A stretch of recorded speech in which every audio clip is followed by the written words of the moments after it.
9:58 a.m. AUS. Marine Corps AH-1Z Viper attack helicopter knifes down over the Caribbean at 150 knots toward a smuggling boat that has no idea it's minutes from becoming an artificial reef. The steel beast lifted off the carrier USS Wema 15 minutes earlier, carrying a mission to deliver justice from the sky. In just 12 minutes, the smuggler will learn what it means to provoke U.S. military power. The pilot is locked in, eyes on a display streaming target data. Range: 18 nautical miles. Closing speed: nearly 200 knots. Every second counts down to the moment of fire. Time to weapons release: 7 minutes. The boat below has no idea that democracy is coming from the north at 150 knots, guided by satellites, tracked by aircraft, and delivered by a pilot who's never missed. On the thermal screen, the boat's engines show as two blazing white streaks in the blue sea. Those two hotspots dart as if they still hope to escape. At 20,000 feet, a P-8 Poseidon patrol plane shadows them. The Boeing 737 airframe turned $400 million sensor hub. It sweeps the sea, pinpoints the target with absolute precision, turning the sky into a giant, all-seeing web. The AN divided by APY-10 radar flags a classic smuggler profile. Twin engines, 45 knots, northbound from Venezuela on the route the underworld calls the Caribbean Highway. Poseidon drops sonobuoys to catch engine noise. Two Mercury 300 horsepower outboards roaring out of sync, proof they skimped on maintenance. And their death warrant. Inside the Viper's cockpit, the pilot inputs target coordinates into the TSS sight projected into the helmet. Think Iron Man's visor. Every glance becomes a cue to lock. The IR sensor slaves to head movement and can catch the heat of a candle from 5 kilometers away, turning the pilot into the eyes of retribution. The $200,000 helmet weighs under 5 pounds and feeds data to a visor display. Look at something, and the system tags it for kill. In thermal track mode, the IR camera follows the pilot's gaze, high-res enough to pick out tiny glints in the night heat picture. Under the Viper's stub wings hang 8 AGM-114R Hellfires, 4 per side. The Romeo variant is chosen for its multi-purpose warhead. No need to overthink, just close and erase. Each round weighs over 40 kilos, more than 1.6 meters long, and costs about a Harvard semester, except this buys an instant ending. The pilot sets PRF code 1113 on the laser, its unique phone number, so only the right missile rides that beam, ignoring all others. It's a silent language between human and machine, a deadliest Morse. When the laser comes on, only that Hellfire understands and hunts its named prey. Hard lessons drove the US to give every laser a unique code. Each beam is a kill number that only one missile will call. No confusion, no blue on blue, just a single line of light from sky to a chosen fate. The chin-mounted M197 3-barrel 20mm gun could shred any hull from 2 kilometers.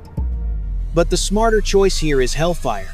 Over Link 1.6, the P-8 keeps the data hot speed 45 kts, heading 350 degrees, every number lining up like a life or death equation, and the math favors the hunter. As the Viper enters range, the pilot cues the TSS laser designator. A 1.064 micron beam begins painting the target, invisible to the eye. But to a Hellfire seeker, it's a neon sign the size of Las Vegas, an invitation the missile won't refuse. The boat jinks 45 degrees every 30 seconds, but TSS AutoTrack keeps the laser glued to target with predictive algorithms. Reflections off the composite hull make a 2-meter shimmer like a beacon to the seeker that this is the marked kill point. The boat becomes a disco ball on water. The top owl system micro-corrects continuously. A blink later, electromagnetic coils read head pose changes and update the turret 60 times a second, making the lock nearly perfect. Sensitivity down to 0.1 degrees. The turret follows within 200 misprints a sec. It's like a film motion capture rig, but here every motion drives real fire. No CGI, just precision mechanics turning a glance into a lethal action. He can look, lock, and immediately shift gaze to the next target while the system holds the first aim point steady. Computers cancel airframe shake, and even the pilot's breathing. With everything set, he selects global lock-on before launch, so the missile sees its path before leaving the rail. That differs from low lock after launch, where the missile flies blind briefly, then searches for the laser. Not today. Against a weaving boat on open water, global is the wise call.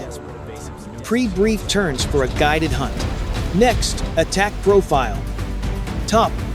Attack is for tanks. Direct. Attack flies straight. Against a thin fiberglass hull, a direct strike is best. The pilot picks an impact point at the waterline to maximize flooding. No time for a mayday. Food set to instantaneous, no delay. No deep penetration, detonate on contact. The thin hull is fabric thin to a 20-pound warhead that introduces itself with a sharp, surgical blast. No last breath for the target.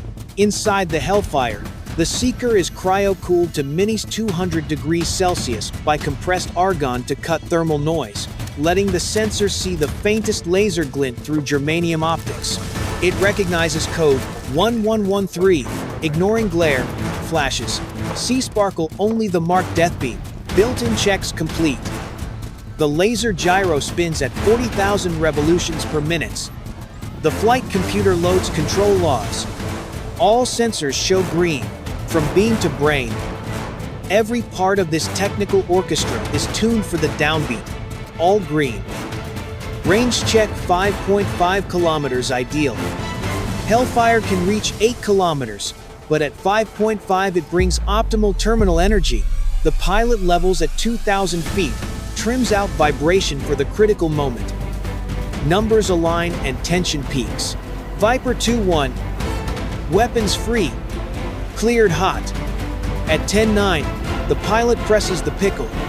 The missile kicks off the rail in a pillar of fire, the solid motor hurling it from silence into a supersonic spear like a sunrise exploding. In 2.5 seconds, the Hellfire is near Mach 1. Autopilot guides. The brain reads the laser. 12 degrees dive angle, 2,000 feet altitude, to 5,100 meters to go. It recomputes constantly, reshaping the solution for best effects, turning energy and algorithms into a precision path. It climbs slightly to bank energy, then dives. Every 20 milliseconds, the guidance updates pure proportional navigation to solve the intercept. Think a perfect through ball on a pitch, except the receiver is a fragile composite hull meeting fate, passing transonic buffet hits, but the controller damps it instantly. The booster burns hard. Skin heats like a kiln. Tiny fins tweak fractions of a degree to keep the arc true errors erased by math and aerodynamics. It peaks at to 2,500 feet, then rolls into a computed curve. Canards keep trimming. Surface temps spike from friction. Guidance works non-stop to hold the precise waterline aim like a mechanical dancer, missing no beat. Terminal phase. 35 degrees dive. G rising. The FMU-139 smart fuse, armed no dumb switch, but a tiny brain timing detonation from multiple cues, guaranteeing instant burst and maximum damage. The fuse fires in microseconds as the crush switch hits, no delay to let anyone react. The Seeker still clings to the beam. The target fills the frame. Final course trims slide the impact point to the optimal waterline spot. In the last 5 seconds, the sky narrows to a line. The guidance solution goes perfect intercept. Control fins locked for terminal. The Seeker stores the last frame before impact. Everything converges on a single, hot point of destiny. A white wound blossoms in the composite hull. The missile hits at nearly 995 miles per hour, transferring momentum as the 20-pound warhead detonates overpressure at the strike, enough to pulverize structure. The sea convulses in a brief, searing glare. The paper-thin hull peels under the blast. The IR feed whites out for a second. Big fragments drop fast, Smaller pieces spray like expensive rain. The debris ring spreads to 100 meters, signature of a clean, decisive kill. Large scraps bob. An engine cover, half a seat, weed slit shards. The rest sinks like shredded currency. The pilot reports effects cool. Professional checklist cadence, though the consequences are anything but gentle. Viper circles to confirm no sizable targets remain and turns north. From launch to kill, 8.3 seconds shorter than ordering a coffee. A message delivered at the speed of sound, immediate, unmistakable, and final. The wreck becomes an artificial reef. The op closes with a dry quip about efficiency and budgets. And the Viper ghosts away, leaving behind a cold lesson for anyone tempted to test organized power and absolute precision.